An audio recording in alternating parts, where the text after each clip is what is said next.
आज आपने महामहिम राष्ट्रपति महोदय के अभिभाषण पे जो बोलने का अवसर प्रदान किया उसके लिए धन्यवाद, जोहार। एक तरफ हम और पूरा देश और विशेषकर जो सत्ताधारी लोग हैं कि हम उस बात की खुशी मना रहे हैं कि हमारे देश के महामहिम राष्ट्रपति महोदय एक आदिवासी समुदाय से आते हैं और साथ ही एक महिला हैं।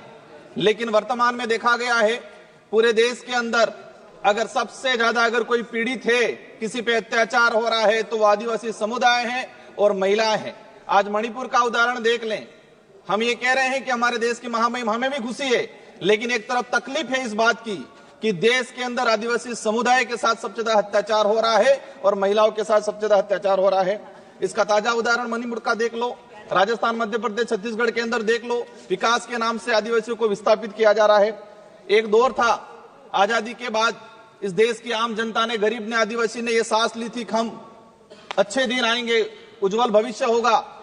हमने देखा है वो दौर कि आज से 20-25 साल पहले आदिवासी, गरीब, दलित व्यक्ति अपनी जरूरतें पूरी करने के लिए, अपने बच्चों को पढ़ाने के लिए, अपनी बीमारी का इलाज कराने के लिए जमीन और जेवरात गिरवी रखता था।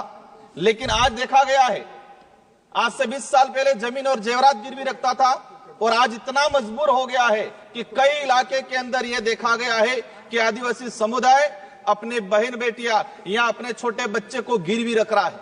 आज उस हमारे डबल इंजन की सरकार है, राजस्थान के अंदर कोटड़ा में आए दिन घटनाक्रम हो रहे हैं कि आदिवासी समुदाय के ऐसे हालात हो गए हैं, इन पहाड़ों के अंदर सरकार की योजना कागजों में रहती है, धरातल पर नहीं पहुंच पाती है। और कई ऐसी घटना सामने आई है कि इन परिवारों ने बच्चों को गिरवी रखा है, नाबालिग बच्चों को गिरवी रखा है गुजरात के अंदर, कई इलाके के अंदर। ये छोटा मोटा आंकड़ा नहीं है, ये आंकड़ा सैकड़ों में आया हुआ है और हम बड़ी बड़ी बातें कर रहे हैं। महामहिम सभापति महोदय, आज ये देखा गया है कि हम आत्मनिर्भर की बात कर रहे हैं। हमारे बड़े बुजुर्ग भी कहा करते थे कि बच्चे को पैरों पे खड़ा करना सिखाना है, मतलब उसको आत्मनिर्भर बनाना है। लेकिन आज देखा गया है कि देश की आम जनता आत्मनिर्भर कम होती जा रही है और किसी न किसी ऐसे माहौल बना दिया गया है कि वो हर किसी पे निर्भर होता जा रहा है। और विशेषकर देखा गया है आदिवासी, दलित या पिछड़ा वर्ग। माननीय सभापति महोदय, अभिभाषण के दौरान आदिवासी इलाके के अंदर 30 मेडिकल कॉलेज की बात हुई, अच्छी बात है, हम भी चाहते हैं। लेकिन इन मेडिकल कॉलेज की धरातल पे स्थिति क्या है? कई ऐसे केस आए हैं, एक डिलीवरी महिला उस मेडिकल कॉलेज में जा रही है, सोनोग्राफी के लिए चिट्ठी लिखवा रही है और उसका नंबर आ रहा है 1 महीने बाद, तब तक तो बच्चा पैदा हो रहा है और बच्चे का नामकरण भी हो रहा है, तब तक नंबर आ रहा है। कई ऐसे केस आए, हमारे डूंगरपुर का केस आया था कुछ समय पहले, जब व्यक्ति गया इलाज के लिए, उसका नंबर आया 1 महीने बाद और तब तक उसका अंतिम संस्कार हो गया था। ये स्थिति बनी हुई है, मतलब पीएससी सीएससी से भी बदतर स्थिति मेडिकल कॉलेज की बनी हुई है धरातल पे अंदर। अगर हम जाएंगे वहां, मैं खुद सांसद, मैंने कई विजिट किया, मेरे वहां संसदीय क्षेत्र बांसवाड़ा डूंगरपुर में, जमीर नहीं मानता वहां जाने का, क्योंकि ऐसी हालात बनी हुई है। ये पड़े रहते हैं लोग, नंबर नहीं आता है, जांच नहीं हो पा रही है। तो हम चाहते हैं कि जो योजना है उसको धरातल पे इंप्लीमेंट किया जाए। माननीय सभापति महोदय, आयुष्मान कार्ड की बात की गई, अच्छी बात होना चाहिए, लेकिन देश के अंदर ऐसे कई किस्से आए हैं पिछले 2-3 सालों के अंदर कि दवाई का पैसा नहीं मिलने से अपने परिवार की पालन नहीं कर पाया, वो इलाज नहीं करा पाया, तो आत्महत्या की गई है। माननीय सभापति महोदय, बिरसा मुंडा जी के लिए जनजाति गौरव दिवस मनाया गया, हम भी स्वागत करते हैं, इसकी घोषणा हुई। लेकिन सिर्फ घोषणा होने से, मनाने से नहीं जमेगा। बिरसा मुंडा जी चाहते क्या थे, उनके विचार क्या थे, उनके उद्देश्य क्या थे, इन पे हमें काम करने की जरूरत है। आज वो जल जंगल जमीन का बात करते थे, अबुआ दिसम अबुआ राज की बात करके गए थे वो, लेकिन आज क्या हो रहा है? जल जंगल जमीन उद्योगपतियों को दिया जा रहा है भेंट में और वहां पर खत्म किया जा रहा है। बिरसा मुंडा जी के उपदेशों पे जाना पड़ेगा, उनके विचारों पे जाना पड़ेगा। सिर्फ जनजाति गौरव दिवस मनाने से काम नहीं चलेगा।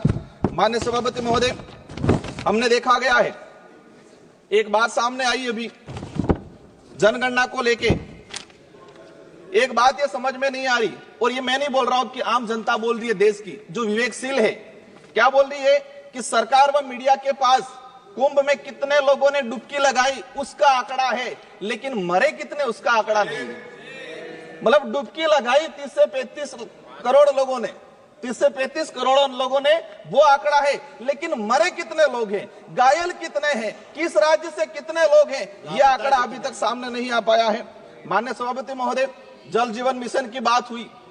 जल जीवन मिशन से हमें भी लगा, लेकिन मैंने इसी सदन में क्वेश्चन लगा के निकलवाया है कि आदिवासी बाहुल्य क्षेत्र के अंदर, मैं मेरे संसदीय क्षेत्र की बात करूं, जल जीवन मिशन में हमारा जो जैसे जिला आता है प्रतापगढ़ 30% उपलब्धियां प्राप्त हुई, उदयपुर में 31%, डूंगरपुर के अंदर 27% और बांसवाड़ा में 24%, मतलब 24% घरों तक नल पहुंचाने के लिए अभी तक टारगेट ट्राइबल इलाके के अंदर हुआ है, वो भी कागजों में, लेकिन धरातल पे स्थिति कुछ और है। माननीय सभापति महोदय, हमारा वहां पर करुणा बैक वाटर सरकार में हमने सैंक्शन कराया था, लेकिन उसका आज तक वर्क ऑर्डर नहीं किया। अंतिम एक लाइन, एक मिनट का सर रहा है।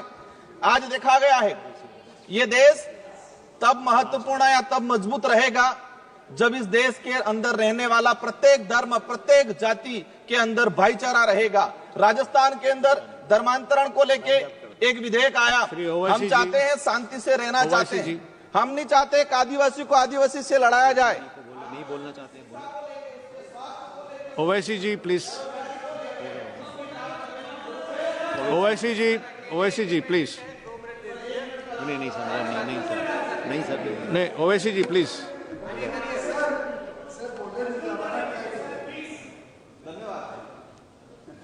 पीयूष भाई मुझे भी देंगे टाइम आप मुझे भी देंगे टाइम आप। हाय हाय, ठीक है राजकुमार जी आप बोलिए।